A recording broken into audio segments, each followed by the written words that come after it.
So we're going to continue with our chakra series, and we're going to be speaking about the second chakra, the Hara, and how Kundalini interacts with that. Now, for a lot of us, when Kundalini wakes up in the root chakra and in the second chakra, most of us at this stage, especially if it's been spontaneous, we don't really know what's going on. So it can be very confusing. And so one of the confusing things that comes with awakening of energy, these lower three centers, especially the first two, is a lot of pain.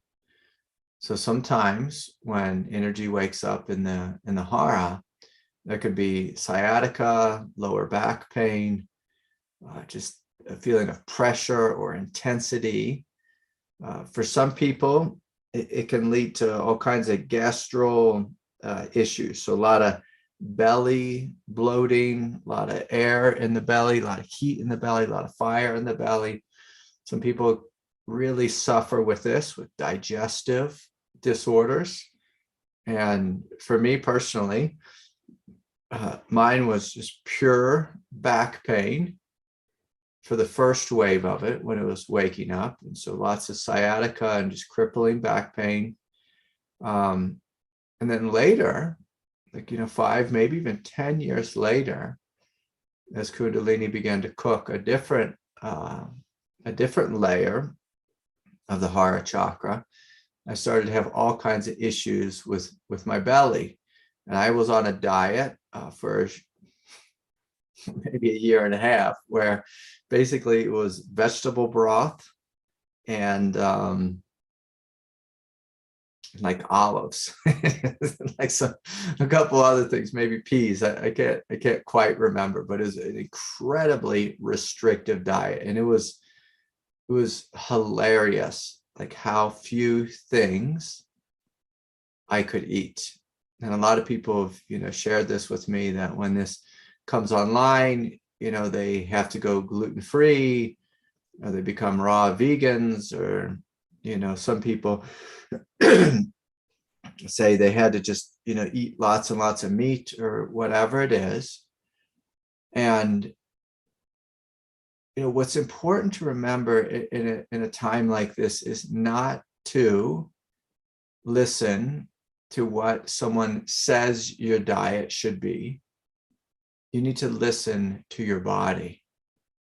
So I would love to tell everyone on planet Earth, you need to be a vegetarian. This is what's best for yourself and the environment. And this is what, holy people eat and that type of thing. But that's not the truth.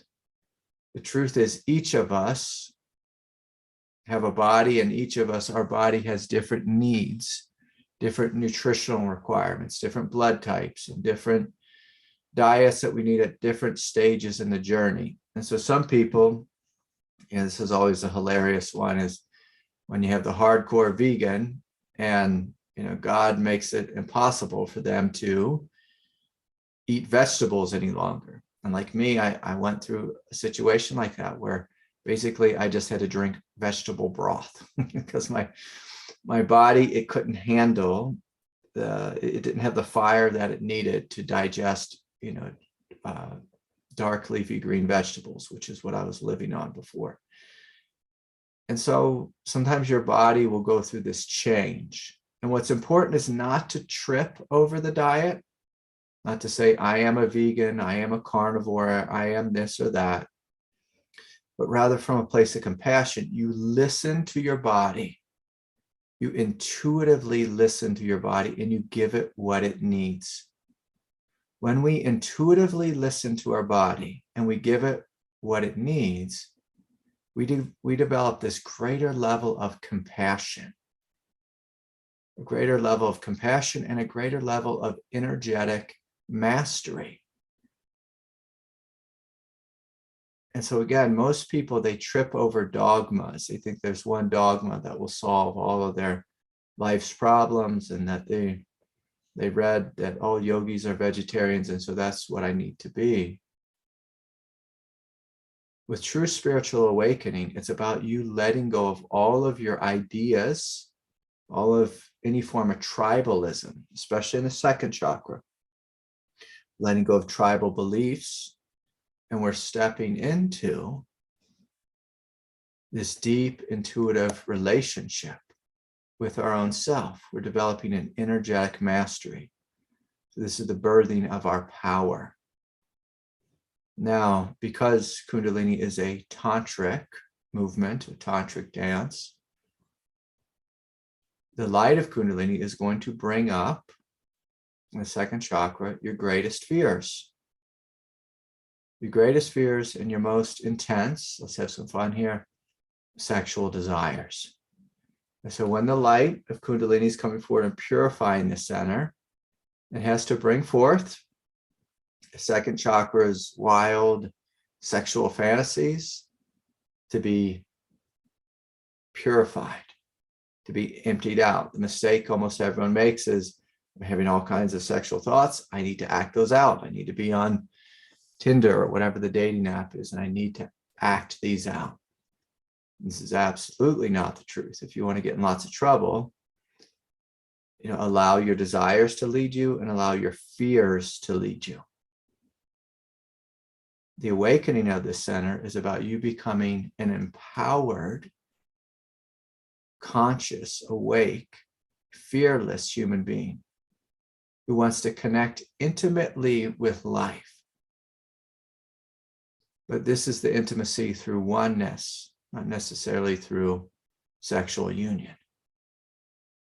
And so on the surface of each chakra center is how, as human beings, we relate to the center as an emotional center. So an emotional center, the second chakra, would be fear and sex. So our fears around money, our fears around our tribe, our fears around relationship, especially in the realm of rejection, and of course our desires. And this light of Kundalini is putting pressure on that which is false in order to heal, to cleanse, to empty, to purify, to transform, transmute that which is untrue. So we're only left with that which is true. So again, when we come to the end of the center, the purification in it, the awakening of it, the transfiguration of it, we feel as if we are this immense, powerful mountain of emptiness, which is awake, aware, fearlessly free, and absolutely connected with all of life. But connected with all of life in an impersonal way. Impersonal way. Now, one might ask, why is the center the seat of fear? If you've ever been out of birth before, and when that baby comes into the world, the baby has an umbilical cord, which basically just comes right up and out of the second chakra center. And when the baby is, first born into the world, before the umbilical cord is cut, the baby, all of us, we're really confused. We're really confused about what's the heck is going on? What's this bright light, this intensity? But the mother is still, in a sense, breathing through it and providing it nutrients through the umbilical cord. Once that cord is cut, that baby is sent into an absolute shock of panic. And the panic flies through its nervous system.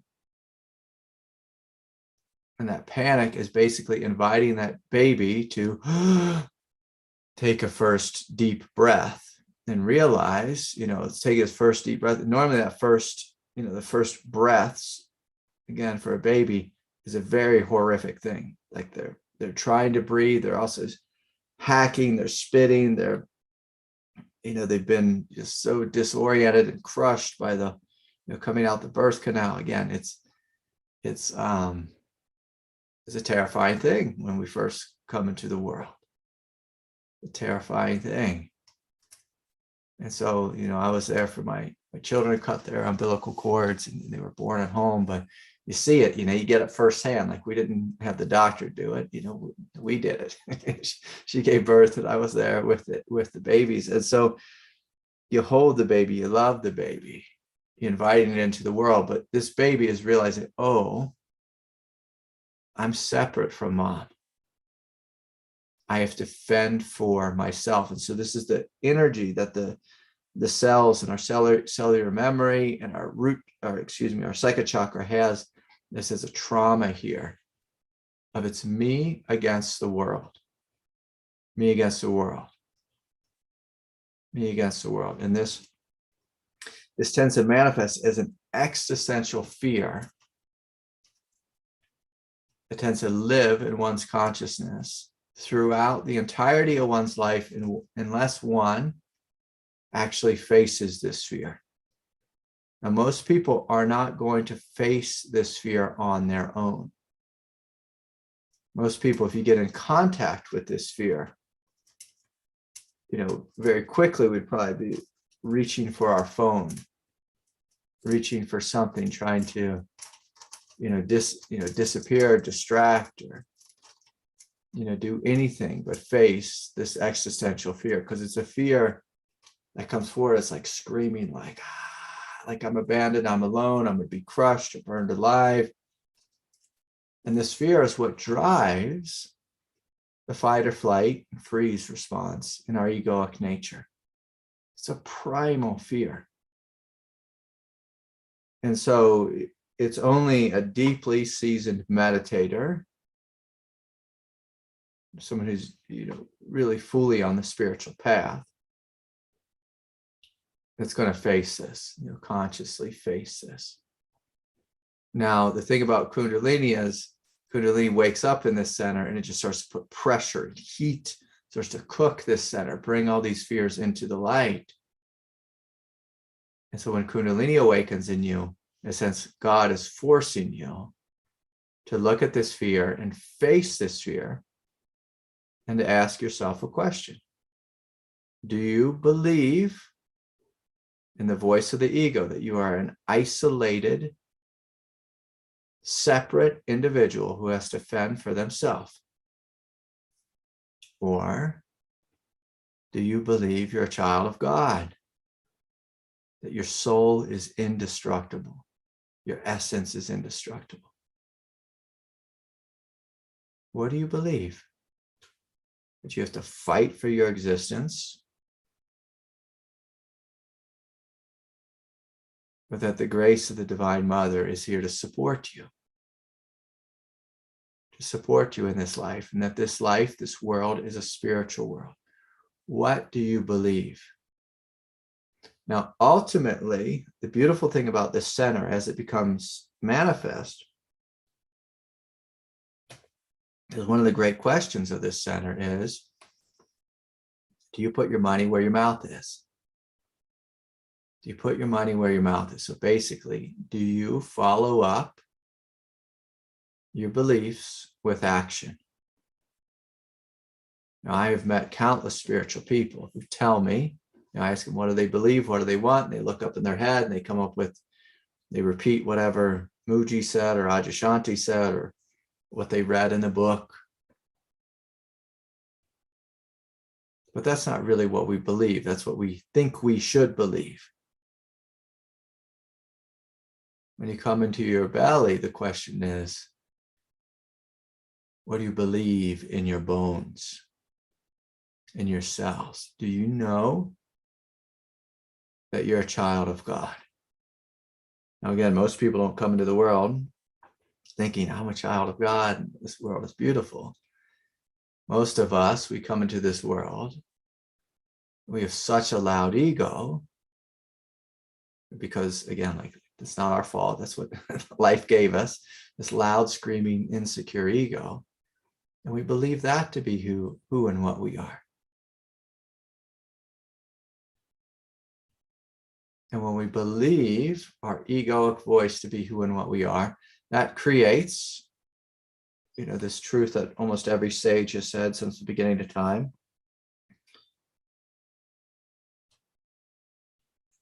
That creates the illusion of the world. Like when you see the world through the fear of your ego, that's the illusion. So when any great sage says the world is an illusion, what I'd like to change that a little bit. The world of your egoic projected mind is an illusion. That's the illusion. This outer world is not an illusion. The world of your fearful projected mind. So the lens through which you look at the world with, that's the illusion. That's the illusion. Now, I can just, give a little picture of that. Of, I saw this little clickbait thing on my phone this morning. It showed California bomb cyclone, at least 2 dead from, bomb cyclone storm or whatever. And it showed a picture of like a car crushed by a tree. But in my intuitive vision, God just showed me for a second what was beyond that tree. What was beyond it. And so this is something that weather stations do, is they tend to go, if the town's flooding, they go to the deepest, most traumatic part. They just take a picture of that. But if you just turned around and looked in a different direction, you'd see, oh, like, there's no big deal here. There's no big deal here. Like this one point, in the frame, this car is drowning, these people are suffering, whatever. But if you expand your view, again, to have the vast view, you see that life goes on. The whole world is okay. Is okay. And when you come into the truth of the second chakra center, you get this greater view. And it tends not to be a vast view up high. It tends to be more of a vast view with your feet on the ground in the earth. So there's a strength to it. There's a power to it, not an aloofness to it, like in the transcendental view. There's a strength with your feet on the earth, with power, energy in your core. It's the energy of the Bodhisattva, the energy of the Christ, that says, yes, I am happy to incarnate here on planet Earth. Now, in order to get from point A, being, let's say, like that primal place of existential fear, the baby, to point B, being absolutely fearlessly free and happy to incarnate here on planet Earth, we have to face every fear. We have to face our greatest fears, our most existential fears. Now, normally, this is where God drags us unwillingly through the dark night of the soul. The dark night of the soul, you're faced with, your greatest fears, greatest doubts. So let's bring those up. Fear of homelessness, fear of abandonment, fear of going crazy, fear of losing all your financial support. And I can remember one by one, God took me through all of these. Terrifying. Every single one. Every single one. It was like, what I noticed during that time is it felt, this is the saying, I don't know if you have this in Europe or the rest of the world, but in the US we call this, our skin is crawling. Which is like we want to crawl out of our body. We're so scared. Our skin is crawling. It's just, this is beyond the hair sticking up on the back of your neck. It's skin crawling. It's terror, abject terror. Abject terror. And so the question that often saved me is, what's on the other side of this terror? Like, God's doing something here. What is she doing? Like, what is God doing with my consciousness? And so that, like, in my question was it faith? One, this is not a mistake. There's something on the other side of this. And two, like, what's the point of this? Like, what is God trying to show me and teach me? So to see the greater meaning, the symbolic meaning, to see the archetypal meaning of this experience I'm having. And so when we have this greater archetypal view, that, oh, I'm on the spiritual path. God is taking me through the dark night. God is challenging all my greatest fears, my fear of homelessness, my fear of rejection, fear of losing all my finances, the fear of going crazy.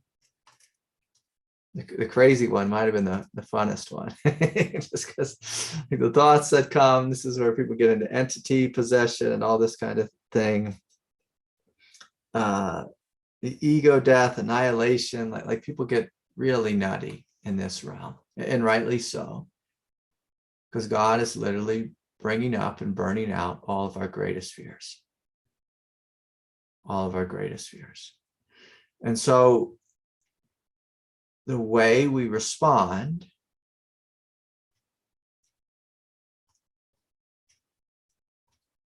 is through outliving the fears. Now, the ego thinks, oh, there's a right answer, there's a spiritual practice, or there's something I need to do. There's all kinds of things we can do that are helpful. But one of the things that God does in this center, the awakening of this center, the Kundalini does, is basically beats down and destroys our human will, our egoic will, rather. And it's after the death of this will, and we continue to live, there's like this awakening that happens where finally our egoic will has been absolutely defeated, like an unconditional surrender. The egoic will is like, there's nothing I can do to control. And then we turn around and we see, and yet there's something here that doesn't need to control, because there's something here that outlives everything. Like these mountains that are, just right outside my my window here in my view, they don't need to control the weather. They don't need it to be sunny. They don't care if it's snowy. They don't care if they get 4 feet of snow today, or if it's a beautiful bluebird day. Either way, they know they're completely and utterly okay, because they are one with life. They are one with life. They are life, and they are indestructible. Indestructible. And so if the ego wants anything to do, we do what any good parent does. We treat the body, we treat the mind, we treat the emotional nature with love, with respect. We help it to feel loved and safe. But beyond this, what we'll find is, like me, I was always a great meditator. I couldn't out-meditate this terror. I couldn't out-meditate it. I couldn't just get to some transcendental place of peace. So finally, I decided, okay, what if I just sit here and let the terror burn and burn itself out? And the awakening of this chakra can, I'm going to use the word be frustrating, but more realistically, it brings us to our knees. And we have to remember, the thing that's being destroyed is our separate sense of self. The thing that's being awakened is our divine sense of self, the self that knows God and I are one. God and I are one. And so if we just look at this in Kundalini terms, lots of crazy thoughts, lots of fearful thoughts. It can be like a horror movie in our consciousness. While there's energies of fear and panic. But if we look at just what's happening directly, a lot of energy, a lot of light in the belly. And if we just let it cook, eventually it will burn up all the things that are untrue. And eventually we come to a place where there is absolute okayness. Absolute okayness in every aspect of our being. An okayness that is so deep, so great, that eventually when death does come, we say, okay, whether it's cancer or, if we have to get a surgery, if we're loved one leaves us or whatever, we still grieve and all that, but there's a sense of okayness and a knowingness in the cells of our being that who and what I am is indestructible light. Who and what I am is indestructible presence. We know because we've been through 10,000 deaths, and there'll be 10,000 more, that it's okay. It's okay. Just like the coming and going of each day, realize, oh, I just wake up again tomorrow, maybe in a new world, maybe in this world.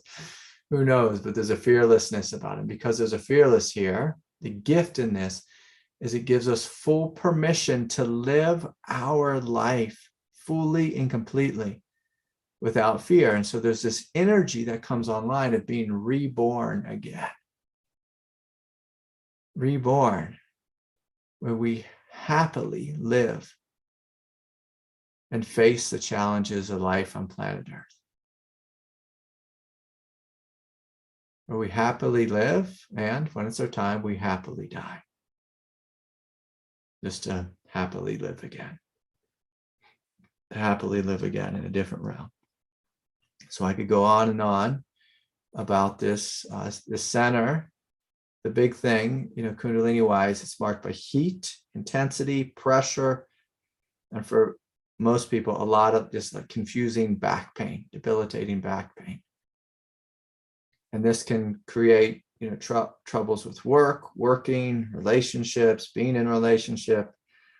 But ultimately, if we know that we are basically in a divine cocoon, a divine incubator, we trust in the process. If we don't trust in God's will, it can be much, much more difficult, much more difficult.